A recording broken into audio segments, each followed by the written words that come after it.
En nombre de José Luis Rodríguez, presidente de Nueva Economía Forum, les doy la bienvenida a un nuevo acto presencial y telemático del Fórum Europa, que se lleva a cabo gracias al mecenazgo de la Compañía de Energía Solar y Medio Ambiente Solaria y del Grupo de Salud Asisa, en nombre de cuyos presidentes, Enrique Díaz Teijeiro y el doctor Francisco Iborra, les saludamos. Este evento, lo recordamos, se transmite en directo por YouTube, donde podrá verse también en diferido. Hoy tenemos el placer de recibir en esta tribuna a la embajadora de la República Federal de Alemania ante el Reino de España, doña María Margarete Gose. También es un honor que haya aceptado presentarla la ministra de Justicia del Gobierno de España, Pilar Llop. Ministra, cuando quiera.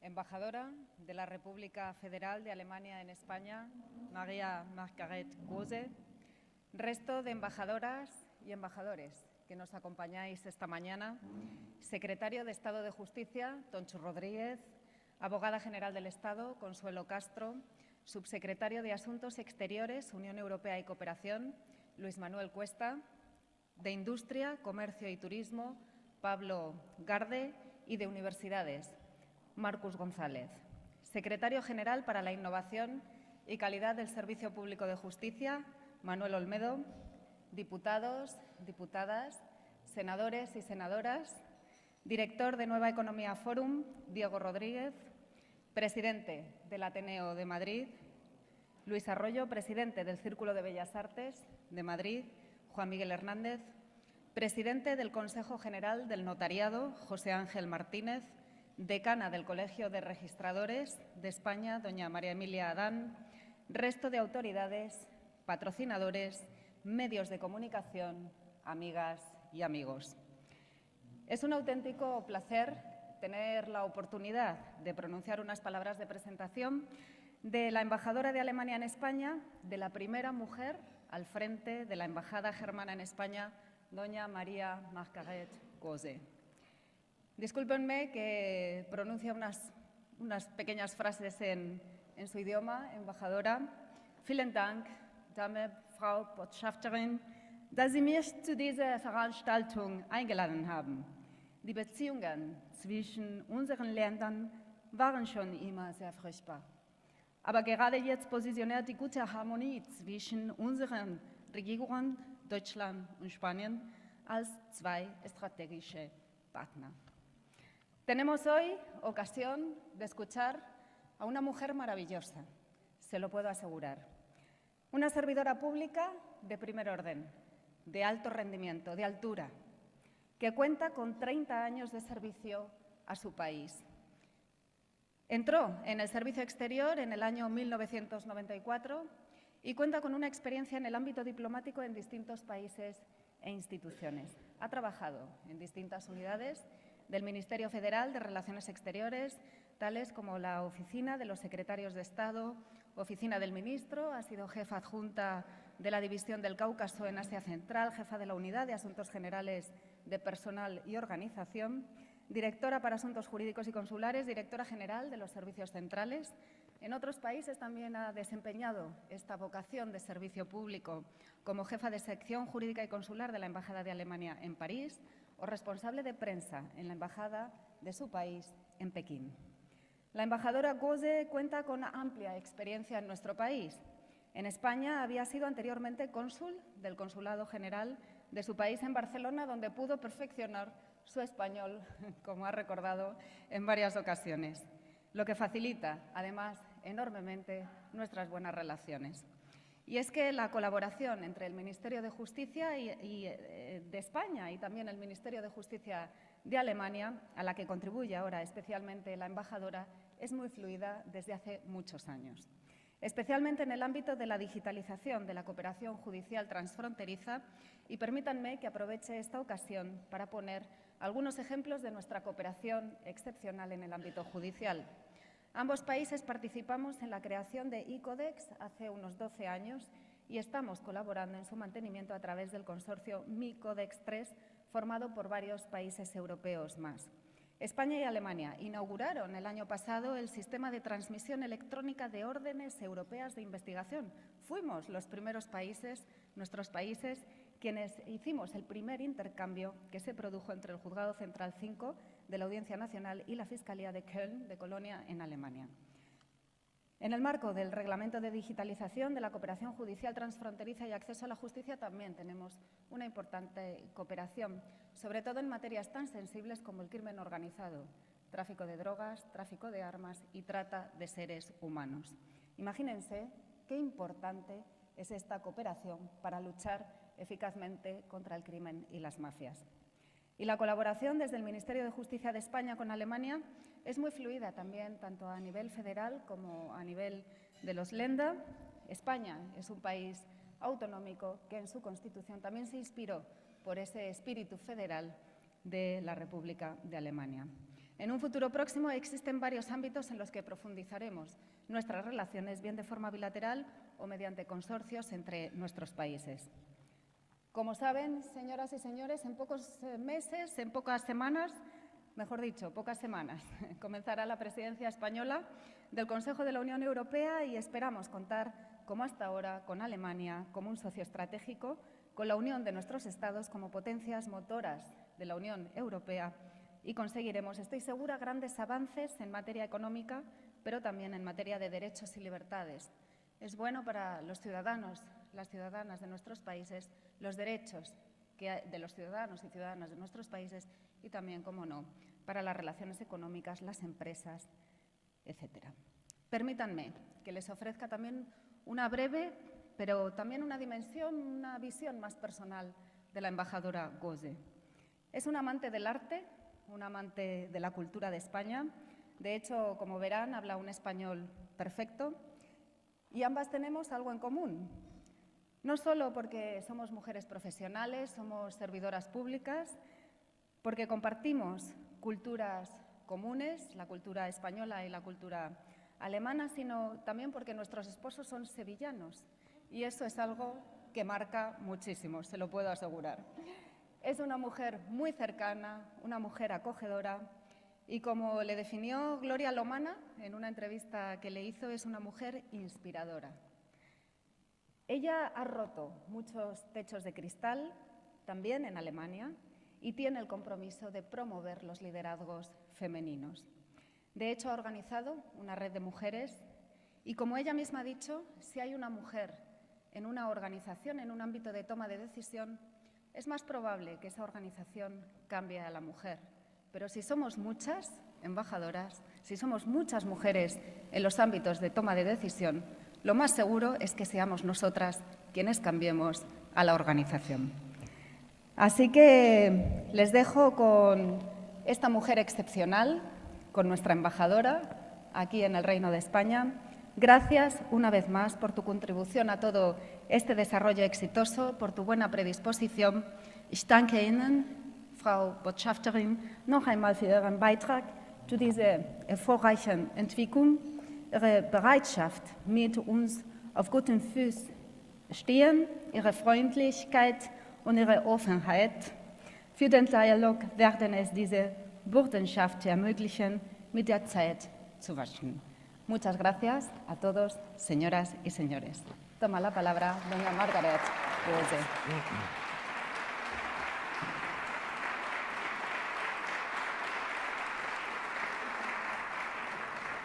Muchas gracias, ministra, por sus palabras. Bienvenida, embajadora. Muy buenos días. Un placer tenerla aquí. Y bueno, pues si le parece podemos comenzar. Vamos a recordar a los asistentes al desayuno que tienen unas tarjetas, donde pueden poner sus preguntas y que llegarán hasta este atril para después ser trasladadas a la embajadora. Y quería preguntarle por las relaciones, su visión de las relaciones en este momento, lo adelantaba también la ministra en su intervención, entre Alemania y España. ¿Cómo las vive desde su actual posición en Madrid? Bueno, primero, muchas gracias por invitarme al nuevo Economic Forum. Muchas gracias, ministra, por tus palabras con tanto calor y yo creo que has captado lo que nos reúne verdaderamente, no solo el marido sevillano, que nos reúne mucho, pero también una manera de ver las cosas públicas que me encantó en nuestro primer encuentro que teníamos, y tú me contaste tus planes, cómo hacer llegar la justicia al ciudadano, el acceso a la justicia al ciudadano en una España, no quiero utilizar el término vaciado, quizás es un poco tópico, pero en una España rural, en una España que no está en el foco de los medios de cada día. Me has impresionado mucho con esto. Yo creo, para mí, sí, así tienen que ser ministros, cuidando lo que son las necesidades de los ciudadanos. Eso me ha impresionado mucho. Pues muchas gracias. Yo creo que España contigo tiene una ministra de Justicia de que se puede enorgullecer. Gracias. Muchas gracias. Y queremos hablar de las relaciones alemanes-españoles, ¿verdad? Perfectamente. Muy bien. Con mucho gusto.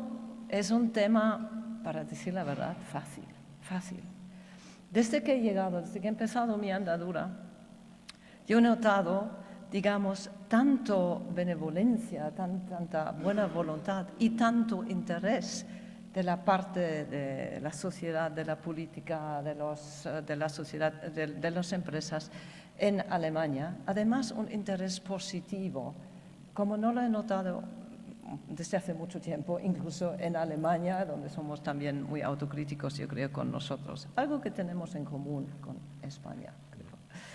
Y por eso, así me resultaba muy fácil ser embajadora en España. Es que tenemos mucho fondo común en nuestras actitudes políticas, en los pequeños y los grandes asuntos. Sobre todo, y yo creo que es el más importante, es un fondo europeísta profundo, ¿no? No solo hacemos una unión porque, bueno, de aquí podemos sacar fondos para algo. No, eso no es Europa. Europa es mucho más.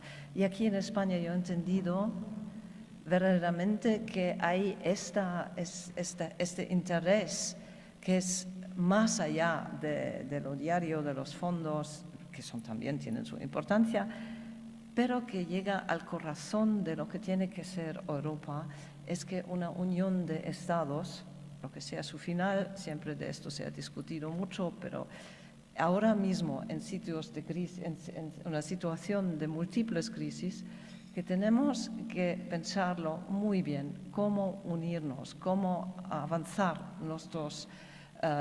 en los retos que tenemos, y que solo podemos tener éxito y sobrevivir o salir de las crisis si tenemos este espíritu de unirnos. Europa no son 27 estados sueltos que de vez en cuando se reúnen en Bruselas. No, es mucho más, es mucho más.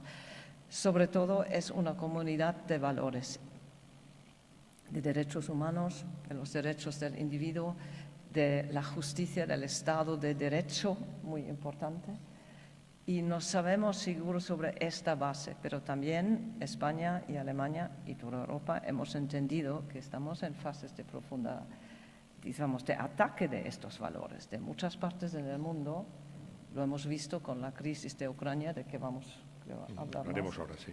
Hemos visto que necesitamos verdaderamente apoyarnos mutuamente, pero también en vista de cada vez más crítica y también de mecanismos nuevos, de métodos de desinformación, y de que vemos este mundo en peligro que pensábamos que era muy seguro.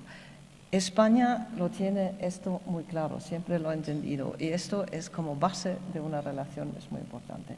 Pero aparte de esto, tenemos relaciones muy estrechas. Un ejemplo nos ha dicho la ministra. Finalmente hemos contacto casi todos los ministerios directamente uno con otro. Yo noto que hay mucho interés en partenarios regionales, entre Sajonia, Andalucía, Cataluña, Baden-Württemberg.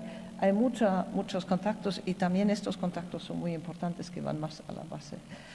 Y finalmente, el año pasado, en septiembre, teníamos la gran cumbre con 8 ministros, y el canciller y el presidente, y hemos acordado un plan de acción que va avanzando de forma más detallada todas las cooperaciones que tenemos en varios campos. Y lo que veo, por ejemplo, la semana anterior teníamos la visita del secretario de Estado de Economía, que efectivamente este plan cada vez más se realiza y se cumplen los metas que nos hemos propuesto.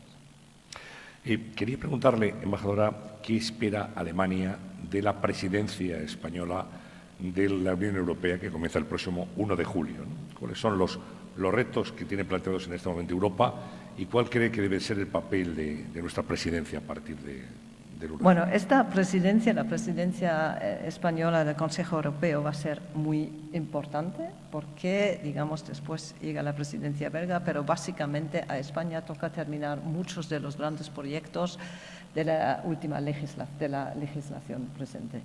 Y claro, en esto las expectativas son bastante grandes de lo que se puede lograr, lo entiendo. Nosotros, sobre todo, vemos los retos en avanzar, digamos, los proyectos que tenemos en el plan de energía y de cambio climático, porque vamos a tener también la COP28, en finales de noviembre, inicio de diciembre.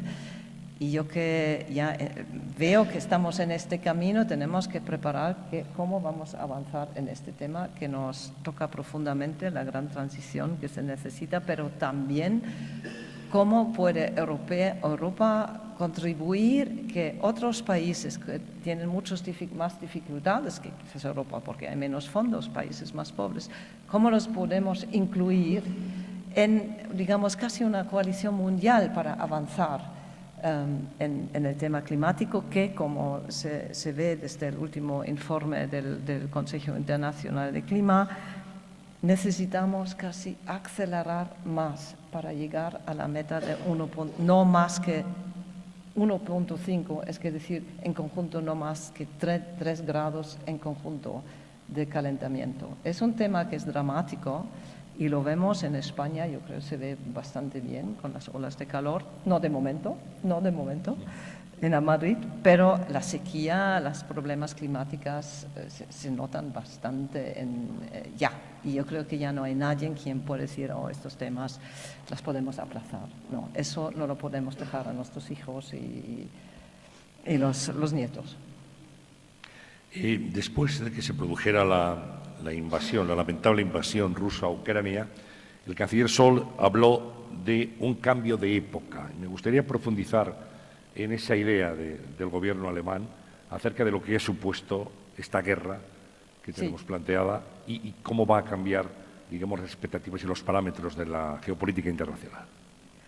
Sí, bueno, yo creo que se ha hablado ya mucho también en este marco sobre lo que significaba la guerra de Rusia, este ataque brutal contra Ucrania, un país pacífico, digamos, en la ruptura que disruptivo era para Europa, que no hemos visto guerras desde aparte de Yugoslavia, que era también una explosión interior, pero básicamente teníamos un marco en que la paz se conservaba bien y todos se respetaron a base de la ley internacional pública. Y eso Rusia ha destrozado este consenso. Y eso es inaceptable para Europa. Esto no podemos aceptar y por eso las reacciones, afortunadamente, han sido claros y inmediatos. Y en Alemania, que tenía una relación con Rusia muy estrecha, y se sabe, incluso la dependencia energética, era un choque brutal para toda la comunidad política, porque toda nuestra política exterior y de energía de 2 décadas antes, sobre todo, se han disuelto, ¿no? Y eso conllevaba una reacción inmediata del nuevo, entonces muy nuevo, canciller Scholz, que 2 días después de la invasión ha anunciado un cambio a 180 grados de la política de seguridad y defensa de Alemania. Lo que significa, primero, apoyo a Ucrania, todo el respeto para Ucrania, para todo el apoyo que se necesita para recuperar la paz y la integralidad territorial. Todo el apoyo. Significa también que miramos qué tenemos para ayudar. Y en esta situación hemos constatado que el tema de defensa era un tema que pensábamos ya no tenemos que tocar porque teníamos la dividenda de paz, de la reunificación. Finalmente hemos visto que falta mucho a nuestra propia situación de defensa, por eso la decisión de dedicar un fondo extra fuera del presupuesto normal, un fondo de 100.000 millones de euros para recuperar las capacidades de defensa. Aparte de que hemos prometido dentro de un plazo relativamente corto de llegar a los 2% que nos pide, digamos, de inversión en la defensa del PIB para el OTAN. Esos son dos resultados inmediatos, pero por supuesto toda esta situación tiene unas consecuencias geoestratégicas, mucho más por allá. Ya he hablado de la energía, y al otro lado también, reúne más que antes que tenemos que pensar defensa y seguridad más también en términos mucho más anchos. Es que se reúne un poco la geoestratégica con la geoeconomía. Y por eso también estamos desarrollando de momento una estrategia de seguridad integral que no solo va a tocar los temas de los tanques, cuántos tanques y qué situación vamos a tener en la parte militar, pero también resiliencia de la sociedad, también aspectos de energía, también los aspectos de dependencia, porque la dependencia del gas ruso nos ha demostrado claramente que es un tema de que nos tenemos que dedicar mucho más. ¿En qué sectores tenemos dependencias? En esto coincidimos justamente con el proyecto de la soberanía o de la Open Strategic Autonomy, la autonomía estratégica abierta, que quiere decir que vamos a analizar dónde tenemos dependencias, cómo evitar dependencias en sectores estratégicos y al mismo tiempo, muy importante la palabra abierta, que no cerramos porque Europa no va a funcionar si cerramos las puertas. Eso no es la idea de la estrategia de autonomía para Europa. Por eso tenemos que buscar esto también es parte de la estrategia, buscar nuevos socios. Eso es importante porque nos hemos enfocado en unos pocos y esto yo creo que sin decir a los que teníamos hasta ahora vamos a cortar todas las relaciones, esto evidentemente no tiene sentido, pero hacer un de-risking. Yo creo que ahora casi es el consenso común también en la Unión Europea, que tenemos que bajar los riesgos en los sectores estratégicos, buscar nuevos socios, vigilar las cadenas de suministro, también muy importante, y quizás intentar no tener suministros para estratégicos, pero sectores estratégicos solo de una parte, solo de una fuente. Yo creo que es importante ver en este contexto que no es una estrategia contra, es una estrategia por Europa también, pero invitando a otros a seguirnos. Por eso también la Comunidad Europea Política, que se encontraron la primera vez en Praga, se van a encontrar otra vez back to back en Granada. Yo creo que es importante que cuidamos estas relaciones de todos que pueden ser o quieren ser asociadas con Europa, no hablo de una forma jurídica, pero de una forma política a lo que significa Europa y qué queremos en Europa. Señalaba la alta dependencia que tiene Alemania, ha tenido tradicionalmente Alemania del gas ruso. ¿Cómo está resolviendo su país esta cuestión y dónde puede encontrar suministros que garantice la viabilidad para los próximos, no ya meses, sino años? Sí, bueno, efectivamente en agosto del año pasado había una situación, yo no quiero decir de pánico, pero de grande preocupación, muy preocupante. Todos teníamos miedo de pasar un invierno sin gas, sin energía. y teníamos que reestructurar el suministro de energía alemana dentro de pocos meses. De vez en cuando las crisis sirven para algo, ¿no? En este caso hemos acelerado muchos permisos, hemos cambiado todo el sistema, hemos construido nuevos puertos de LNG dentro de muy poco tiempo, más o menos para decir que al final del año 22, inicios de 23, ya no tenemos ninguna dependencia de Rusia. Esto tenía sus costes, sin ninguna duda. Primero, más bien por especulación, pero también por los efectos normales del mercado. Una subida de demanda conlleva una subida de precio. Esto teníamos que pagar este precio. Yo creo que las medidas que hemos tomado en conjunto en la comunidad, en la Unión Europea, también ha ayudado de terminar con las especulaciones y también, digamos, normalizar la demanda, y por eso ahora tenemos precios de gas bastante estables. Eso ha sido uno de los efectos, pero también tenemos que pensar más a largo plazo. La otra parte del precio, y que nos duele mucho, es que consumimos ahora más carbón que previsto. Queríamos salir del carbón lo más rápido posible. También seguimos con la misma meta, pero de momento tenemos un consumo aumentado de carbón, lo es consecuencia de este cambio. Por eso queremos acelerar las posibilidades de energías renovables, porque finalmente se trata de cambiar todos los fósiles o la mayor parte de los fósiles por renovables. Eso necesita cierto tiempo y Alemania es un país muy denso y vemos también en este punto mucho de posibilidades de cooperación con España, porque España tiene mucho espacio, tiene mucho sol. Pues producir energía con renovables, aquí en España yo creo mucho más, es más fácil y hay más capacidades que en Alemania. Luego necesitamos las interconexiones, que es un punto importante, en esto trabajamos en la comunidad, también en Europa.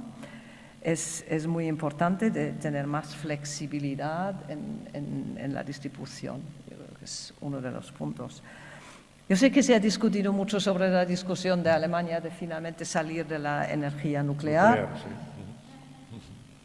¿Fue oportuna esa decisión de Angela Merkel? Sí, bueno, fue una decisión que finalmente era ya tomado por el primer gobierno rojiverde en los años 2000, ¿no? Con plazos hasta 22. Luego venía un gobierno del gobierno de Frau Merkel. Inicialmente han aumentado los plazos, pero luego ocurrió Fukushima y había otra vez un gran movimiento en la sociedad alemana de crítica contra los riesgos de la energía nuclear, y otra vez han bajado los plazos hasta el año 22. Y eso, yo creo que finalmente nos ha ayudado la decisión del canciller Scholz, pues él ha tomado de alargar la vida de los últimos 3 centrales nucleares que teníamos, pero finalmente evidentemente teníamos que salir. Esto ya no había posibilidad de alargar la energía nuclear en una situación que entiendo que es un poco problemático, era un poco problemático. Pero al final también la energía nuclear crea dependencias, y explicando esto yo creo que vamos a seguir con esta fuerte apuesta sobre los renovables, porque pensábamos finalmente va a ser la mejor solución y a largo plazo también la más barata para el suministro de energía. Lo que está claro, embajadora, es que uno de los grandes retos y de los más importantes que tiene planteados Europa en este momento es su política energética de cara a futuro. Sí, la política energética efectivamente es parte de esta grande estrategia. Hay que verla siempre en el contexto geoestratégico y geoeconómico, porque además como un país altamente industrializado, es extremadamente importante, y todo lo que he dicho, la apuesta sobre las renovables es parte de esta estrategia. también para equilibrar, digamos, para conseguir los metas, los objetivos contra el cambio climático, que justamente hemos llegado también en la Unión Europea. Ahora nos proponemos que hasta el año 2050 somos climáticamente neutros, sino negativo.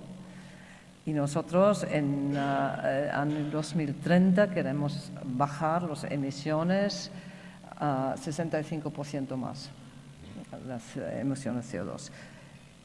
Son dos retos, ¿eh? Una cosa es el suministro, necesitamos energía y vamos a necesitar más, y al mismo tiempo sabemos que tenemos que cambiar por todo el sistema energético que tenemos.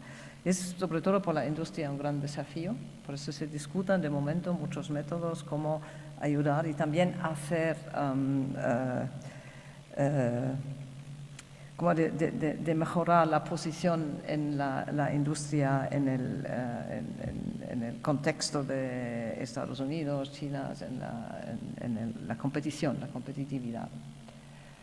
Pero efectivamente, de momento estamos todavía planificando hasta ahora de acelerar y la creación de energía renovable es el mayor apuesto. Y por eso necesitamos ayuda también de muchas empresas españolas, y yo sé que algunos son presentes aquí que invierten en Alemania para que lleguemos a esta meta. Seguro que se lo han preguntado en los últimos tiempos muchas veces, pero desde su experiencia y sus contactos diplomáticos, ¿es capaz de imaginar el final de la guerra, de la invasión de Ucrania por parte de Rusia? ¿Cómo cree que va a terminar este conflicto? Yo, cualquier diplomático, yo creo, experto sería incapaz de hacer esta profecía. Estoy seguro, de momento no lo podemos ver. Lo importante es que nosotros nos quedamos firmes en el apoyo de Ucrania por los objetivos que ya he mencionado, por tener paz en Europa y por tener una Ucrania libre y segura. Por eso también apoyamos que Ucrania también ahora tiene el estatus de candidato. Es importante, junto con otros. En estos, la Unión Europea, yo creo que es muy importante que somos creíbles. Significa, si una vez, digamos, abrimos este camino, tenemos que acompañar a los países a llegar a realizar los cambios que son necesarios, las condiciones que son necesarios que se necesitan para entrar en la Unión Europea. Eso es muy importante. Es muy difícil hacer el camino más corto, porque luego si falta algo vemos que puede causar problemas una vez entrado. En este contexto también muy importante es una reforma institucional de la Unión Europea. También en esto nos sentimos reunidos mucho con España, por ejemplo, de introducir más posibilidades de decisión con mayoría calificada. Esto todo es alrededor de Ucrania, pero lo tenemos que pensarlo. La inclusión de Ucrania, pero también respectivamente también otros, creo que tenemos que pensarlo para asegurar que Europa se queda estable y con peso. Entre esos otros, embajadora, está Turquía, un país que sigue llamando a la puerta de la Unión Europea y que ahora está además inmersa en un proceso electoral, con una segunda vuelta ya en el horizonte más cercano. ¿Cuál es la opinión de Alemania con respecto a Turquía y la Unión Europea? Bueno, Turquía tiene desde hace muchas décadas el estatus de un país candidato y hemos trabajado mucho con Turquía. En los últimos años los avances han sido muy pocos, y como no veo exactamente cómo esto va a cambiar dentro de los próximos años. Me parece, estoy quizás un poco pesimista, pero para los requisitos, y hemos hablado de los requisitos importantes, Estado de Derecho, derechos humanos, respeto de la libertad de prensa, todo esto de momento no me parece que Turquía está lista.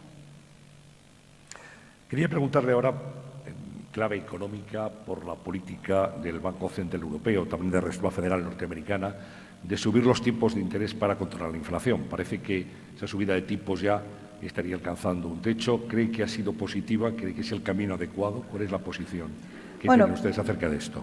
Primero, creo que es muy importante que el Banco Central, que decide a base de todos los gobernadores de bancos centrales que están involucrados, ha mantenido la firmeza de incluso seguir su paso de lucha contra la inflación en el momento crítico en que algunos bancos en Estados Unidos se han puesto flojo, ¿no? Porque había, digamos, había mucha, digamos, muchos pensaron que esto va a parar el Banco Central Europeo en sus pasos para aumentar los intereses. A mí me parecía muy bien que el Banco Central ha seguido su camino, porque, como ha dicho Lagarde, la lucha contra la inflación es ahora la mayor tarea del Banco Central. Yo creo que solo con esto crea un entorno más estable financiero, simplemente si se puede confiar en que el Banco Central hace su trabajo. Pasa en Estados Unidos lo que pasa, ¿no? Lo vamos vigilando, pero finalmente tenemos que seguir el camino que es mejor para Europa. Incluso si hay unas opiniones que piensan que esto hay que ralentarlo, pero esto decide, bueno, el Banco Central, por supuesto, a base de los datos. Y si la inflación baja, seguramente el Banco Central va a reaccionar. Pero sabemos que nos cuesta la inflación, que es parte de la crisis en que estamos. Por eso yo creo que ha sido una decisión muy responsable. Una palanca es el control de la inflación, otra también, y ahí la voz de Alemania se ha dejado escuchar, es el control de la deuda pública por parte de los Estados miembros de la Unión Europea. Y ustedes tienen una posición muy clara, muy definida, de la necesidad de rigor absoluto en el control de la deuda de cara a superar la crisis. Sí, yo creo que una cosa es superar la crisis, es la transformación de todos nuestros procesos industriales por los efectos del cambio climático.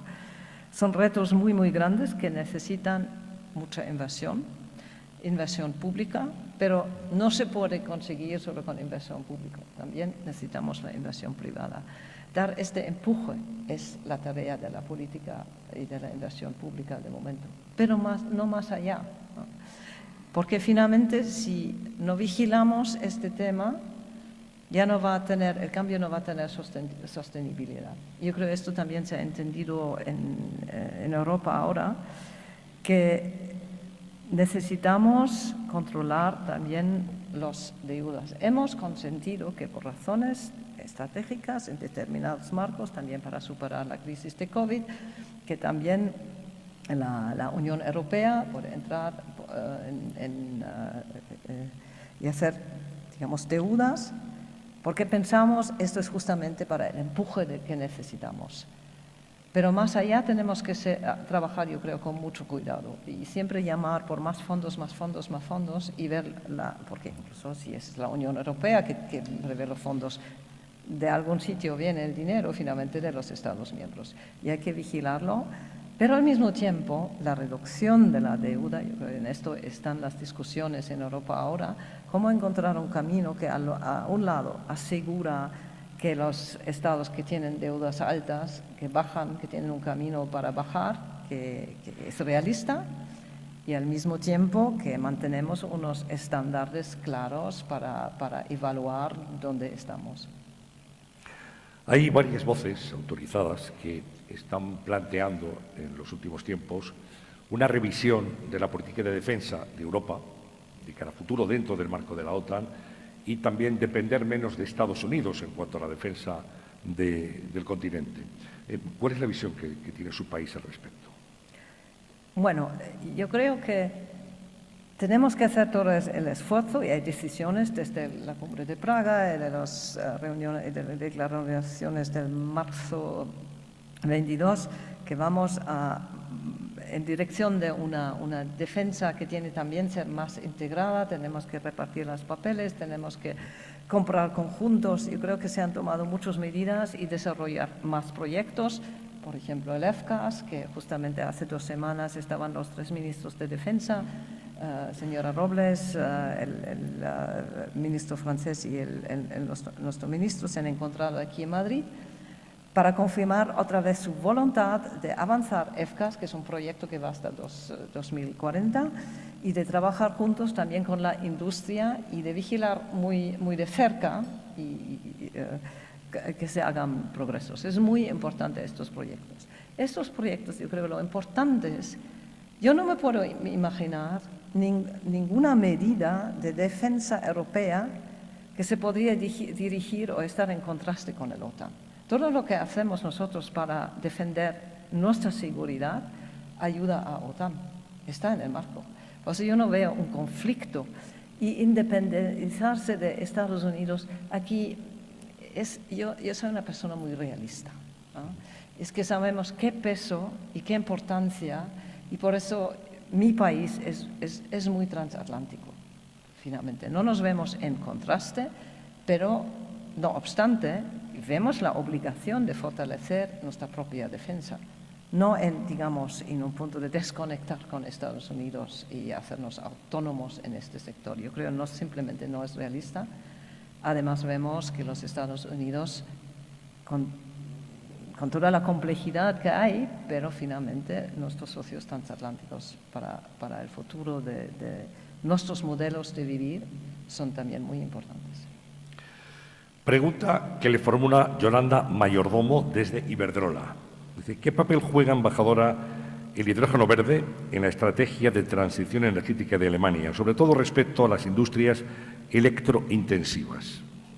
Bueno, tiene un papel muy importante, efectivamente. Si han seguido, y Iberdrola lo ha seguido, las discusiones que teníamos en verano, primero con el apoyo o la idea de nuestro canciller de promocionar el entonces llamado MidCat, que finalmente teníamos un acuerdo sobre un modelo un poco cambiado con nuestros socios franceses. Ahora reúne Portugal, Francia y España, apoyado por Alemania, de construir esta línea de transporte de H2 hasta Centro Europa, porque no solo aprovechará a Alemania, pero también otros estados Centro Europa. El problema con el H2 es que todavía conlleva mucho tiempo. Yo creo que las técnicas no son totalmente desarrolladas. Las discusiones si se produce más bien en situ, cómo funciona el transporte. Yo oigo muchas opiniones diferentes, pero es una forma de sustituir el gas que incluimos en la estratégica.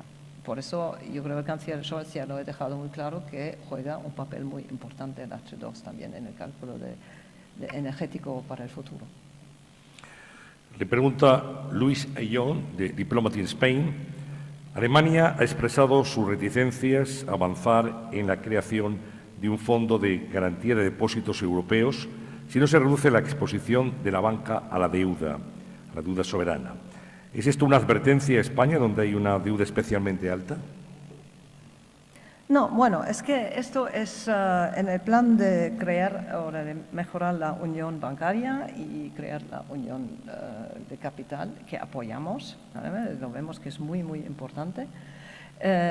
Pero hay algunas diferencias todavía con las posiciones. Nosotros vemos que efectivamente hay muchos bancos privados que están expuestos a riesgos que son básicamente públicos. Esto es consecuencia todavía de la crisis financiera y nuestro ministro de Financiera siempre lo ha dejado muy claro. Primero tenemos que, y estos riesgos no son evaluados, ¿eh?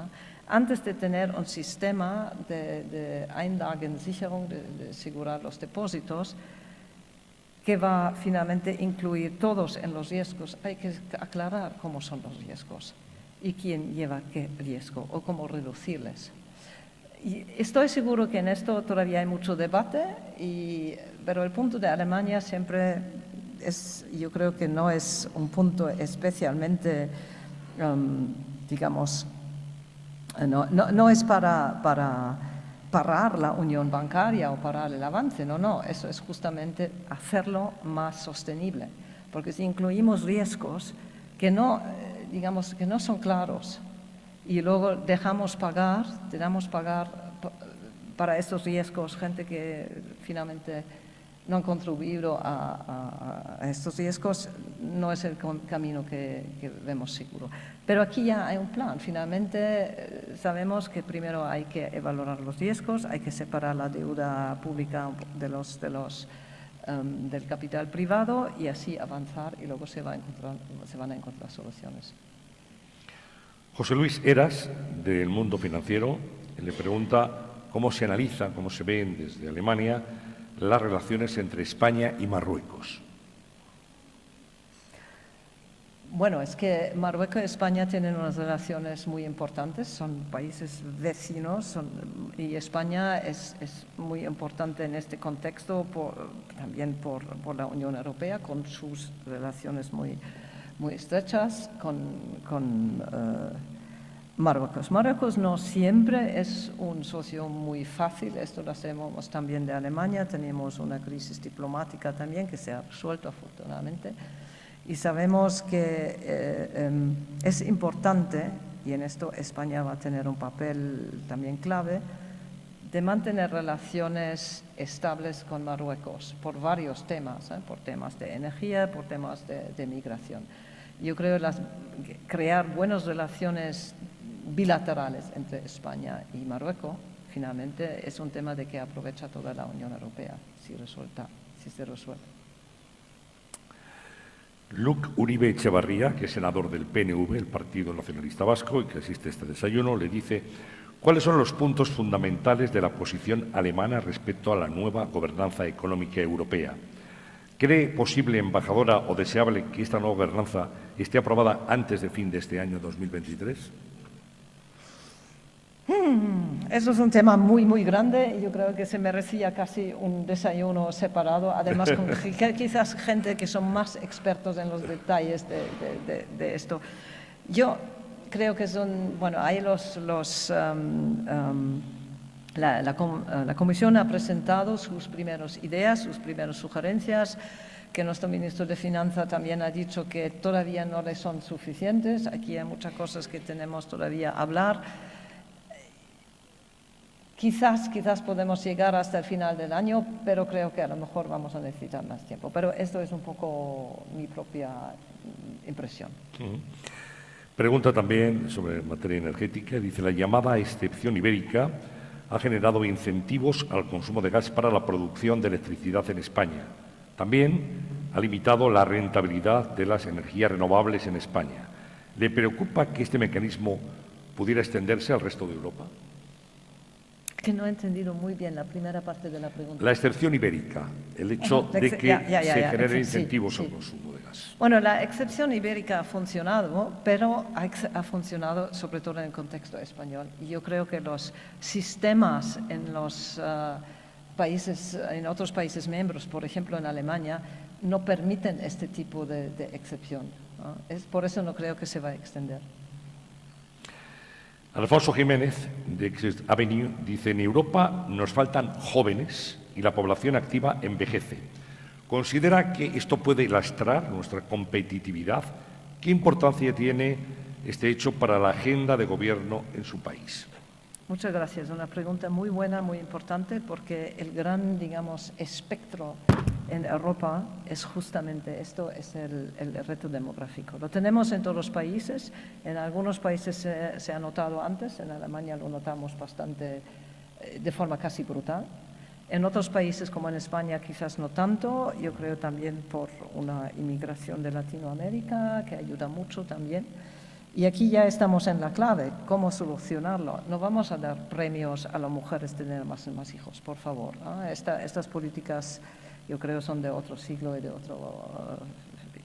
porque lo importante, yo creo, es que pensarlo con antelación, cómo va a haber un mundo, vamos a tener un mundo en que simplemente la relación entre las generaciones se convertirá en lo contrario que era hace 30 años.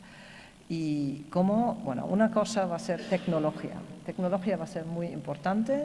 Ahora muchas veces todavía tenemos miedo, esto nos va a quitar puestos de trabajo.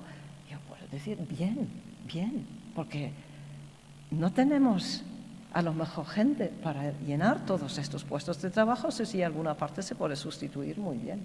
Es una cosa, y por supuesto también tenemos que repensar la migración, la inmigración.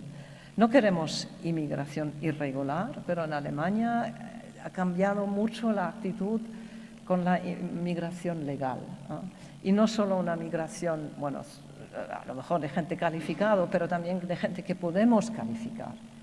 Y buscar estos y hacer, digamos, y tomar medidas regulatorias, de encontrar esta gente para trabajar en Europa y aprovechar esas posibilidades que hay.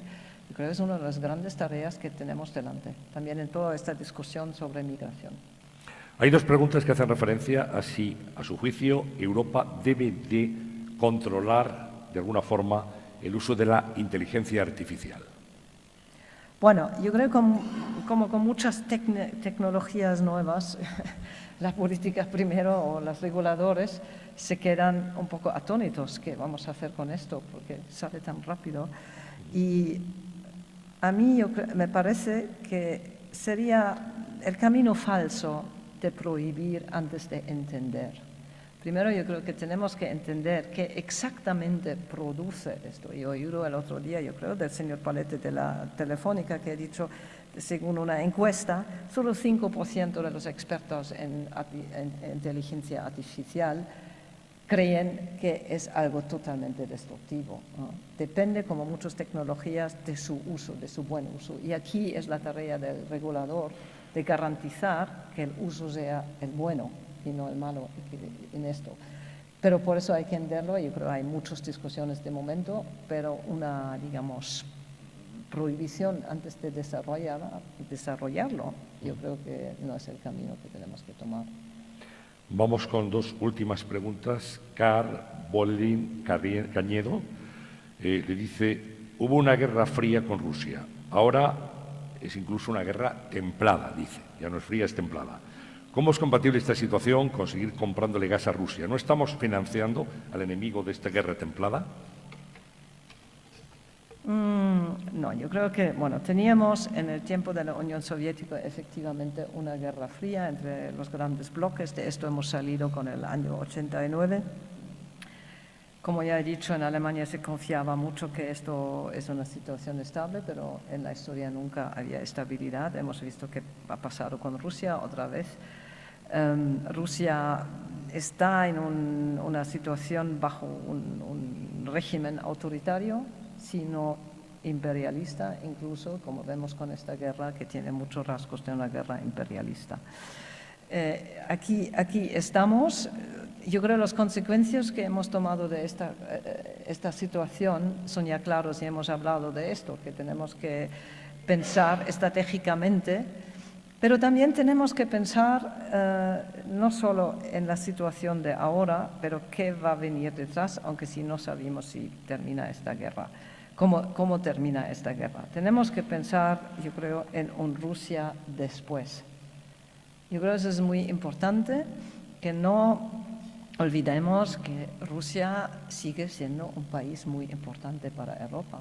E incluso si salimos de este desastre, tenemos que encontrar algún camino como tratar con Rusia. Y nuestro canciller, y en Alemania hubo mucha autocrítica de la manera como ha tratado Rusia en los últimos años. Pero hay un punto que es importante, que ha subrayado también el canciller, ha dicho que no tenemos que olvidar que hay una Rusia diferente. También hay una Rusia. De momento, Rusia ve una inmigración de disidentes, de gente que no está de acuerdo, muy grande. Y tenemos que mantener el contacto para que quizás esta gente luego un día pueden volver y pueden construir una Rusia que es, digamos, comparte valores con Europa. Pero eso es en un futuro más lejano, me temo. Bien, pues la última pregunta se la formula Mario Esteban, de UGT, Unión General de Trabajadores, del sindicato. ¿Qué medidas cree que debemos aplicar a nivel europeo y también en los estados nacionales para hacer frente al Inflation Reduction Act norteamericano? Bueno, yo creo primero también es importante ver exactamente qué hacen los Estados Unidos. Yo creo que hay un poco de pánico sobre el Irak, quizás que no en todo está justificado. Europa tiene sus calidades, pero al mismo tiempo vemos que en ciertos puntos Estados Unidos están, primero, quizás tengo que mencionar, lo he visto positivo, porque inicialmente Estados Unidos, en todos los planes de avanzar la transformación y de apostar sobre energías renovables, como son grandes productores de fósiles, no eran muy entusiasmadas, incluso han ridiculizado un poco los esfuerzos alemanes y europeos, y ahora siguen este camino. Yo creo que han entendido que es muy importante, que la contribución de Estados Unidos también es muy importante y que tiene que funcionar también dando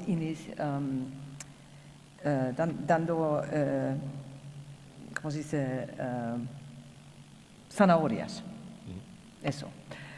Lo hacen de una manera quizás menos burocrático que hacemos nosotros, pero es justamente el camino que hemos hecho también con la Next Generation. Son zanahorias, finalmente, de hacer lo que se debe hacer. Lo hacemos de una manera más complicada y yo creo que es algo que tenemos que pensar, cómo son nuestros procesos al nivel europeo, pero también a los niveles de los países miembros e incluso de las estructuras debajo de este nivel. Eso me parece una tarea muy importante y si podemos aprender de lo que Estados Unidos hacen bien y nosotros quizás todavía no tan bien, vamos a avanzar finalmente. Yo creo que esa es la dirección que tenemos de tomar, mejor de quejarnos. Pues enseguida, embajadora, le daremos un turno para que cierre usted este desayuno, un turno de conclusiones. Antes, si me permite, vamos a ceder la palabra a Jaime Ortiz Olmeda, director comercial y de marketing de Asisa, en nombre de las dos entidades que con su mecenazgo hacen posible este Fórum Europa, Solaria y la propia Asisa. Hola, buenos días. Pues en nombre de Solaria y de Asisa como patrocinadores, primero quiero felicitar a la ministra, señora Llop, por esa presentación tan entrañable que ha hecho de la embajadora señora Gus. Y felicitarle por sus respuestas, que han sido muy claras y concisas sobre temas tan del momento, ¿no?, como las energías renovables o la postura del futuro de Rusia, ¿no?, que yo creo que ha sido muy valiente por su parte. Muchas gracias y gracias a los asistentes por acompañarnos y espero que pasen un buen día. Gracias. Gracias por su intervención. Pues ahora sí, embajadora, si es tan amable, si quiere usted tomar la palabra para cerrar este desayuno. Bueno, muchas gracias a todos, muchas gracias a invitarme, porque yo creo este espacio del nuevo Economía Forum es una contribución importante al discurso democrático en España. Yo creo que estos espacios son para todas las sociedades democráticas muy importantes. Tener instituciones no partidistas donde se pueden intercambiar opiniones un poco más que, digamos, en día a día de los tweets rápidos, pero de intercambiar, escuchar, reflexionar. Para mí es algo muy importante, es el corazón de cada democracia y por eso muchas gracias para este foro y para darme la ocasión de expresarme aquí. Eso es muy importante. Luego quizás un pequeño resumen de todo lo que he dicho y me excusan de vez en cuando, mi español no es tan perfecto y tengo que hacer un poco circunvíos, pero en esto quiero ser muy clara. Europa ahora vive en una situación de múltiples crisis. No hemos salido de COVID, todavía hemos salido de la pandemia, pero no de todos los efectos. Tenemos una crisis de energía, tenemos una crisis de seguridad y de defensa, tenemos la inflación. ¿Qué más? ¿He olvidado algo? Bueno, ya es suficiente, es suficiente. Mi observación en 30 años de profesión también es que cada crisis ha fortalecido la Unión Europea. Finalmente, los inicios de, digamos, empezar cómo vamos a tratar con una crisis cuesta mucho, hay mucha crítica, hay mucha presión, mucha discusión. Primero unos van solos, luego los otros van solos, pero finalmente llegamos a la conclusión que unidos funciona mucho mejor. Esto ha pasado con COVID, esto pasa ahora ayudando y apoyando a Ucrania contra Rusia. Muy importante que seguimos todos conjuntos y estoy seguro el gran y complejo tema de la transformación energética y de la transformación de finalmente todos nuestros procesos industriales, es casi una segunda revolución industrial. Si lo hacemos conjuntos, discutimos, intercambiamos, nos peleamos muy bien de vez en cuando, es necesario, pero vamos a conseguir resultados que que van a aprovechar los Estados miembros, la Unión en conjunto, pero también el entorno de Europa y también mundialmente si vemos el debate sobre el clima. Estoy muy seguro que esto tiene que ser el camino y tengo que decir, España y Alemania trabajan muy bien conjuntos a conseguir estas metas. Pues muchas gracias, embajadora. Ha sido un placer. Muchas gracias, ministra Llop, por su presentación y a todos ustedes por su asistencia. Muy buenos días.